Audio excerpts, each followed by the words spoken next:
पिंकी को पहले से ही पता था कि शायद मैं नहीं बच पाऊँगी, क्योंकि साफ साफ बोल रही थी पिंकी कि मेरी मम्मी से मुझे बात करा दीजिए, एक बार मिलवा दीजिए, मुझे ऐसा लग रहा है कि मैं बच नहीं पाऊँगी।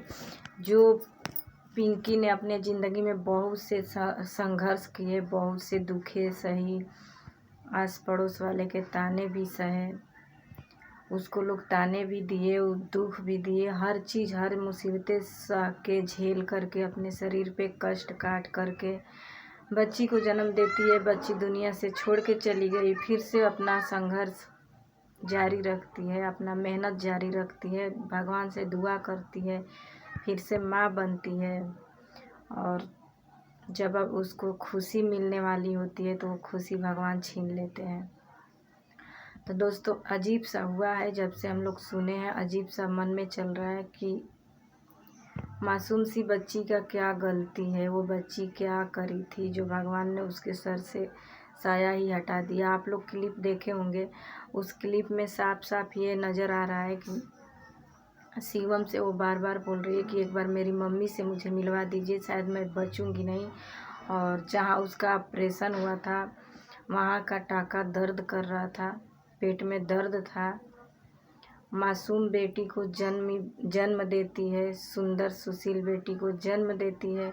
रात में ऑपरेशन होता है, सुबह दोपहर के उसकी 11 बजे वो दुनिया को अलविदा करके चली जाती है। क्या बताएं, इतना दुख हो रहा है, इतना दुख। भगवान किसी के साथ ऐसा ना करे कि किसी के बच्चों को बिना माँ के जीना पड़े, क्योंकि जो माँ उसे पालती, जो पोसती, जो लाड प्यार देती, वो कोई नहीं दे सकता है। आप लोग समझ ही सकते हैं।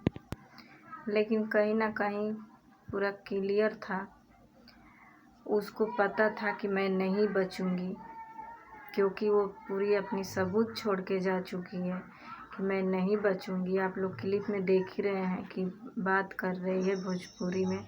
जो भोजपुरी समझते होंगे वो तो समझ ही जाएंगे, जो नहीं समझते हैं उनके लिए मैं हिंदी में बता दूं कि वो अपने माँ से मिलने की गुजारिश कर रही थी शिवम से।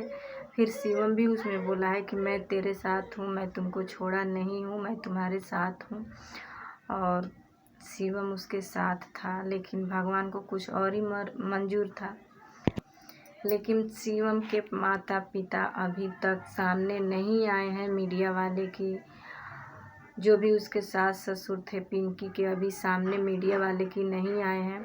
क्योंकि ससुराल में भी गई थी तो पिंकी अपने ज़ुबान से ही बता रही थी कि मुझे बहुत टॉर्चर करती थी मेरी सास, चटनी मुझे देती थी चटनी रोटी खाने के लिए, ये सब बहुत से बातें थी। लेकिन भगवान को कुछ और ही मंजूर था। जब उसका दुख तो बहुत काटी थी, जब सुख करने का टाइम आया तो शायद अब इस दुनिया में नहीं है। मासूम सी नन्ही सी बच्ची जो कि इतनी सुंदर, इतनी सुशील बच्ची है, जब वो दुनिया में आँख खोलेगी, जब दुनिया देखेगी, जिधर उसकी माँ नज़र नहीं आएगी, उस बच्ची पे क्या बीतेगी, क्या गुजरेगी। अब तो शिवम ही उसके लिए माँ है, बाप है, सब शिवम ही है। और शिवम के अभी माता पिता सामने नहीं आए हैं, क्या पता ऐसे काम कर रहे होंगे, उसका जो भी लगता है वो क्रियाक्रम कर रहे होंगे। लेकिन अभी मीडिया वाले के सामने शिवम के माता पिता नहीं आए हैं, पिंकी के सास ससुर अभी नहीं आए हैं, उन लोग का अभी कोई बयान नहीं आया है। तो हम लोग अफवाह बातें नहीं फैला सकते, बिना जानकारी के कुछ भी नहीं कर सकते। लेकिन पिंकी की आत्मा में कहीं ना कहीं था कि ऑपरेशन होगा तो मैं बचूंगी नहीं, शायद इसीलिए अपने माँ से मिलना चाहती थी, लेकिन नहीं मिल पाई। रात को ऑपरेशन होता है लगभग 2 बजे, सुबह में 11 बजे अपना दम तोड़ देती है। रिश्तेदारों को भी ताना सहती है, पटीदारों को भी ताना सहती है, पड़ोसियों को भी ताना सहती है। दुनिया में इतनी संघर्ष करी, अपने हर चीज़ से विकलांग थी, उसका भी ताना सहती थी।